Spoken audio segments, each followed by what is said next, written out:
اللہ کے نبی نے یہ فرمایا کہ مومن جھوٹا نہیں ہو سکتا۔ ہم اپنے گریبان میں جھانک کے دیکھیں، ہم اپنے آپ کو مسلمان کہتے ہیں، اللہ کے نبی کا غلام کہلاتے ہیں، ہم اپنے آپ کو دیوانہ نبی کا کہتے ہیں۔ کیا یہ بات کہ ہم مسلمان ہونے کے باوجود جھوٹ بولتے ہیں یا نہیں؟ اگر ہم جھوٹ بولتے ہیں تو کیا ایمان کی دولت میرے دلوں میں ہے کہ نہیں ہے؟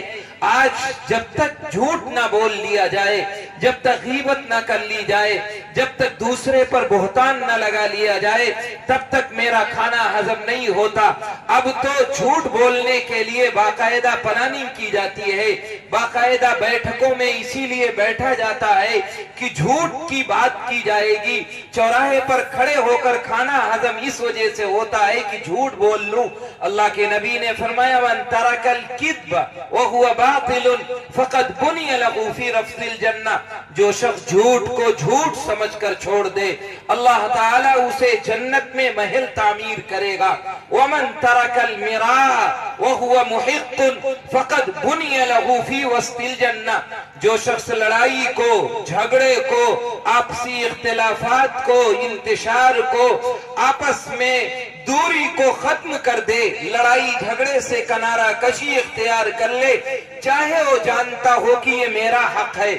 دو آدمیوں میں لڑائی ہو، وہ جانتا ہے یہ زمین میری ہے، دوسرے نے زبردستی قبضہ کر رکھا ہے، دینی اعتبار اور شریعت کے اعتبار سے بھی میری ہے، دنیاوی قانون کے اعتبار سے بھی میری ہے، لیکن اس لیے اس لڑائی کو ختم کر دیتا ہے کہ اللہ کے نبی نے منع کیا ہے کہ جو شخص لڑائی کو، جھگڑے کو، آپسی اختلاف کو، آپسی انتشار کو اس لیے ختم کر دیتا ہے وَهُوَ مُحِقٌّ، اپنے کو حق پر سمجھتا ہے، اپنے کو حقدار اس زمین جائیداد کا سمجھتا ہے، لیکن اس کے باوجود وہ سوچتا ہے کہ مسلمان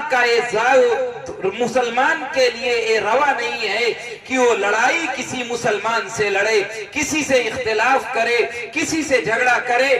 اللہ کے نبی فرماتے ہیں فَقَدْ بُنِيَ لَهُ فِي وَسْطِ الْجَنَّةِ، اللہ تعالیٰ اسے جنت کے بیچوں بیچ محل تعمیر کرے گا۔